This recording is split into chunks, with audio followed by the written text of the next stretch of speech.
मित्रांनो, तुम्हाला अधिकारी व्हायचं आहे का? तुमच्या आईवडिलांना देखील असं वाटतं का की तुम्ही सुद्धा क्लास 1 अधिकारी व्हावं? प्रशासनात जाऊन काहीतरी विधेयक कार्य करण्याची तुमची जिद्द आहे का? इच्छा आहे का?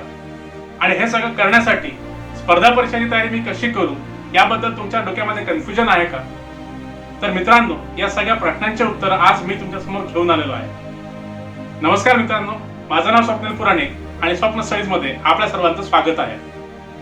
तर आजच्या या लेक्चरचा हाच विषय आहे.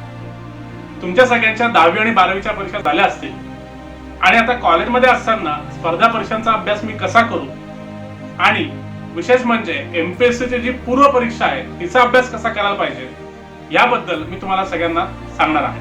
तर मित्रांनो, राज्यसेवा पूर्व परीक्षेची तयारी कशी करावी याबद्दल मी तुम्हाला 7 मुद्दे सांगणार आहे.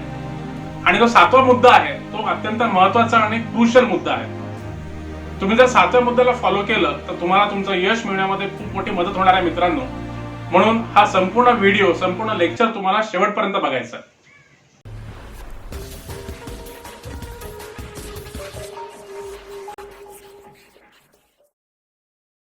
तर मित्रांनो, पुढे जाण्याआधी एक गोष्ट आपण ऐकूया. गोष्ट आहे दुसऱ्या महायुद्धातली. दुसऱ्या महायुद्धामध्ये 2 ग्रुप्स होते. एका साइडला ऍक्सिस पॉवर्स आणि एका साइडला अलाइड पॉवर्स.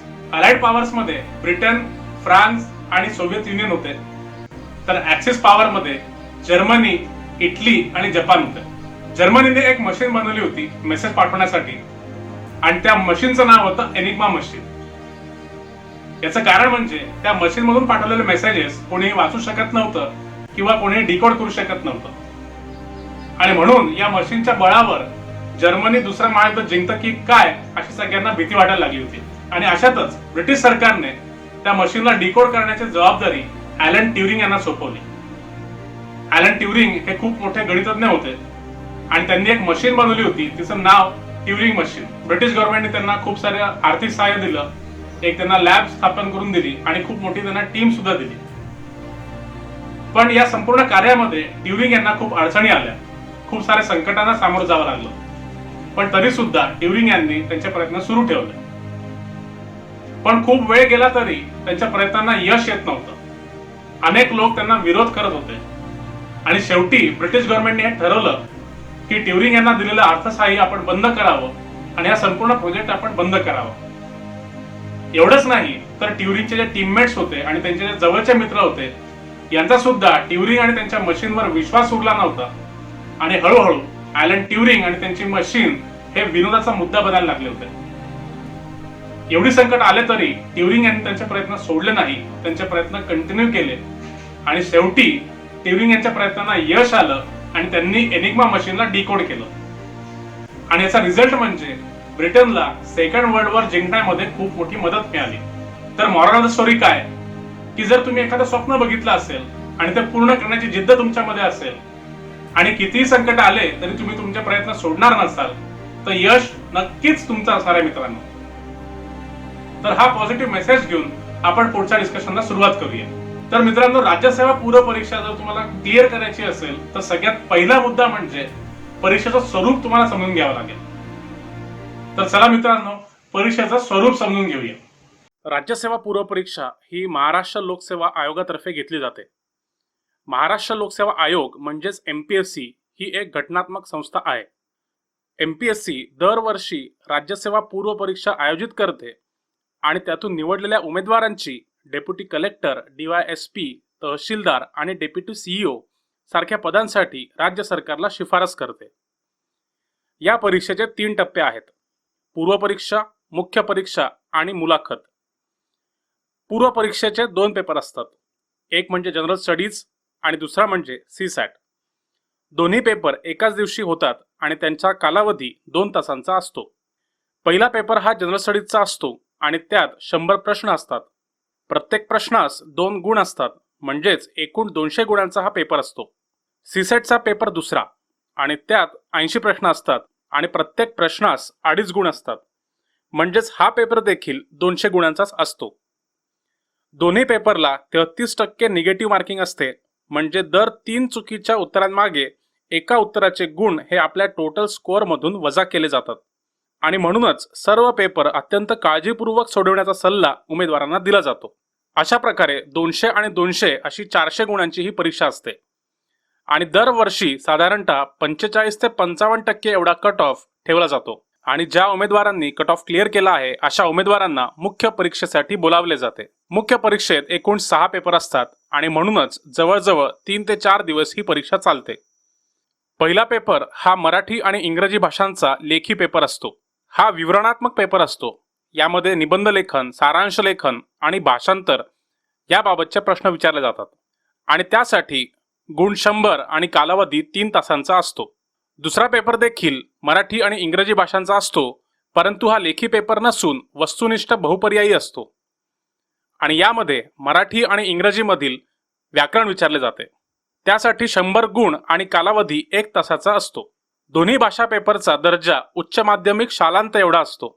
त्यानंतरचे 4 पेपर हे जनरल स्टडीजचे असतात आणि हे पेपर देखील वस्तुनिष्ठ बहुपर्यायी असतात।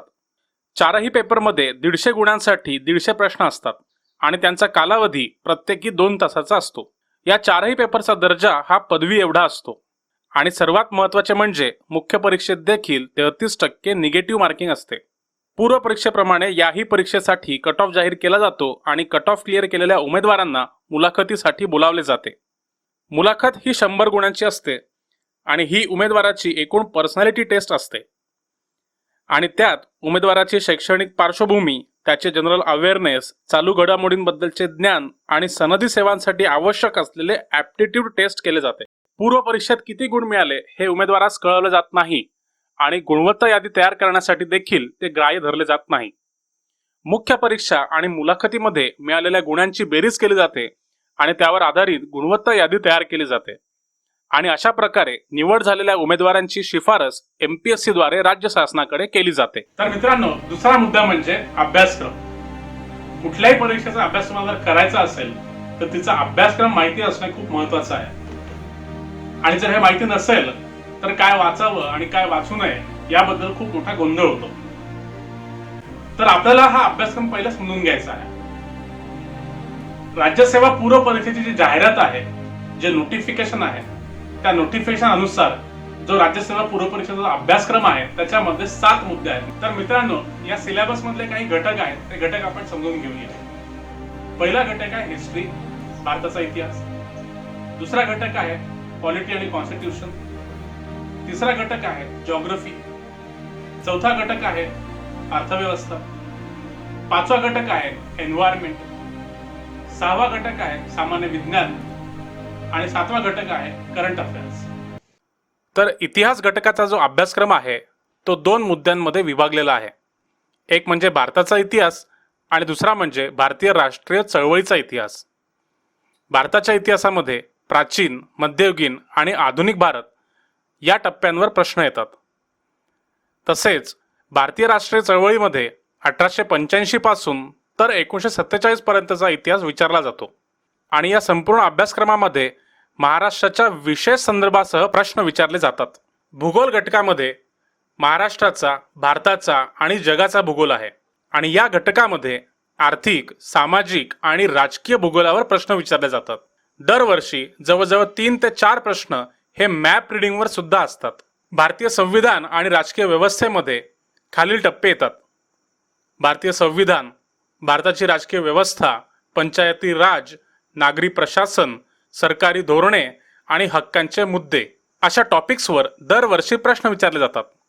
आर्थिक आणि सामाजिक विकास घटकामध्ये खालील मुद्दे येतात: शाश्वत विकास, गरिबी, आर्थिक समावेशन, लोकसंख्याशास्त्र, सामाजिक क्षेत्रातील पुढाकार इत्यादी। अभ्यासक्रमाच्या या प्रत्येक घटकावर दरवर्षी प्रश्न विचारले जातात। सामान्य विज्ञानामध्ये जीवशास्त्र, भौतिकशास्त्र, रसायनशास्त्र आणि दैनंदिन जीवनातील विज्ञान तसेच विज्ञान तंत्रज्ञान जगातील नवी संशोधने कोणती आहेत त्यावर देखील प्रश्न विचारले जातात। पर्यावरण या घटकामध्ये पर्यावरण, पर्यावरणशास्त्र, जैवविविधता आणि पर्यावरण बदल या वेगवेगळ्या घटकांवर प्रश्न विचारले जातात। परंतु या कुठल्याच विषयामध्ये तज्ञ असण्याची गरज नाही।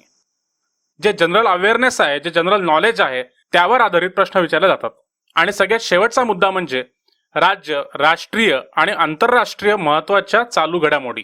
यामध्ये महाराष्ट्र लेवलवर, देशाच्या लेवलवर आणि आंतरराष्ट्रीय लेवलवर काय काय घडामोडी घडत आहेत, कोणकोणते व्यक्ती हे चर्चेत आहेत, कोणकोणत्या संस्था चर्चेत आहेत, कोणकोणते अवॉर्ड्स कोणाकोणाला मिळालेले आहेत, कोणकोणत्या नियुक्त्या झालेल्या आहेत, अशा सर्वच बाबींवर प्रश्न विचारले जातात. आता सगळ्यात महत्त्वाचा तिसरा मुद्दा म्हणजे मागील वर्षीच्या प्रश्नपत्रिकांचा अभ्यास. मित्रांनो, जोपर्यंत मागच्या वर्षीच्या प्रश्नपत्रिका तुम्ही वाचणार नाही तोपर्यंत तुम्हाला आयडिया येणार नाही की कशा प्रकारचे प्रश्न विचारले जातात. हे जे घटक आपण आता बघितले आहेत त्या घटकांचं जे परस्पर वेटेज आहे ते सुद्धा बदललं जातं, प्रश्नाची संख्या बदलली जाते. तर हे नेमकं कसं होतं हे बघण्यासाठी तुम्हाला मागच्या वर्षीच्या प्रश्नपत्रिका वाचणं खूप गरजेचं आहे. हा जो संपूर्ण अभ्यास आहे त्याला आपण ट्रेंड अनालिसिस म्हणतो. मित्रांनो, मागील वर्षांच्या प्रश्नपत्रिकाचा अभ्यास करताना आपल्याला खालील गोष्टी कळतात.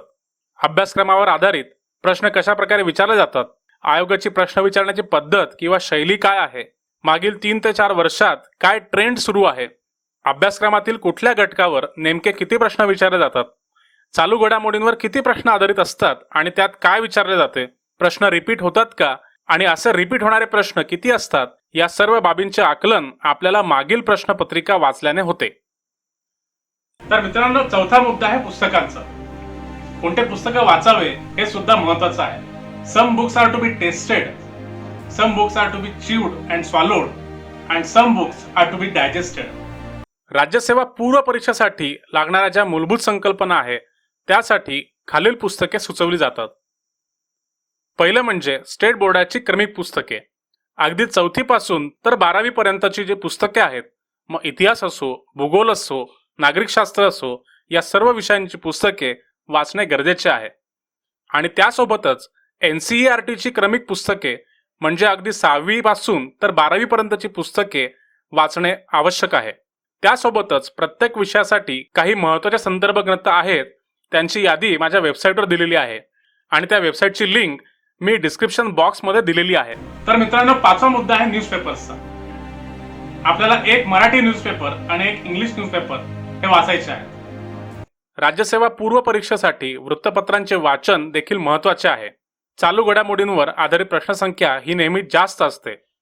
राज्य, देश आणि आंतरराष्ट्रीय घडामोडींवर आयोगाचा जास्त भर असतो. अभ्यासक्रमाशी निगडीत चालू घडामोडींवर देखील अधिक प्रश्न विचारले जातात.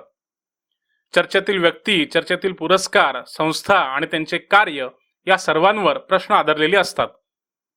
मुलाखतीमध्ये देखील चालू घडामोडींवर प्रश्न विचारले जातात.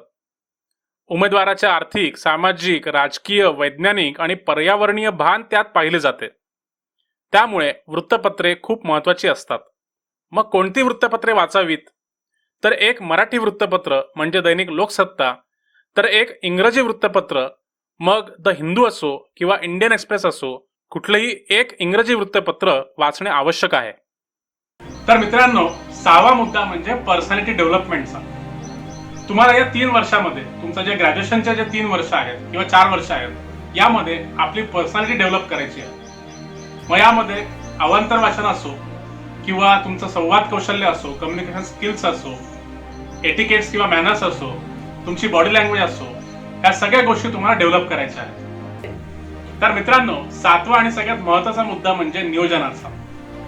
अब्राहम लिंकनचा एक पॉप्युलर कोट आहे, give me 6 hours to chop down a tree and I will utilize the first 4 sharpening the axe. तर या कोट मधून अब्राहम लिंकन यांना प्लॅनिंगचं महत्त्व आणि स्किल डेव्हलपमेंटचं महत्त्व सांगायचं आहे. नियोजन करताना पदवीचा अभ्यास आणि MPSCचा अभ्यास या दोघांची सांगड कशी घालाल याचे नियोजन करणे आवश्यक आहे. त्यासोबतच आपल्या अभ्यासाचे नियोजन करणे आवश्यक आहे. मी माझा सिलेबस किती दिवसात कंप्लीट करेन, किती महिन्यात कंप्लीट करेल, माझं आठवड्याचं टार्गेट काय, माझं महिन्याभराचं टार्गेट काय, 6 महिन्यांचं टार्गेट काय आणि संपूर्ण ग्रॅज्युएशनचे जे 3 वर्ष आहेत किंवा 4 वर्ष आहे त्यांचं माझं नियोजन काय आहे, या सर्व बाबींबद्दल प्लॅनिंग करणे गरजेचे आहे. आणि त्यासोबतच जे परीक्षेचं वर्ष असणार आहे त्याचं सुद्धा नियोजन करणे फार महत्त्वाचे आहे. तर मित्रांनो, अशा प्रकारे राज्यसेवा पूर्व परीक्षेची तयारी कशी करावी याबद्दल 7 मुद्दे मी तुम्हाला सांगितलेले आहेत आणि याप्रमाणे तुम्ही आता तुमची तयारी सुरू कराल अशी मी आशा करतो. तुम्हाला काही डाऊट्स असतील, शंका असतील, प्रश्न असतील तर तुम्ही कमेंटमध्ये मला विचारू शकता. तुम्हाला जर माझे व्हिडिओज आवडत असतील तर तुमच्या मित्रांपर्यंत तुम्ही शेअर करू शकता, तुम्ही फेसबुकवर शेअर करू शकता आणि आतापर्यंत जर तुम्ही हे चॅनल सबस्क्राईब केलं नसेल तर पटकन चॅनलला सबस्क्राईब करा, म्हणजे येणारे प्रत्येक लेक्चर तुम्ही मिस करणार नाही.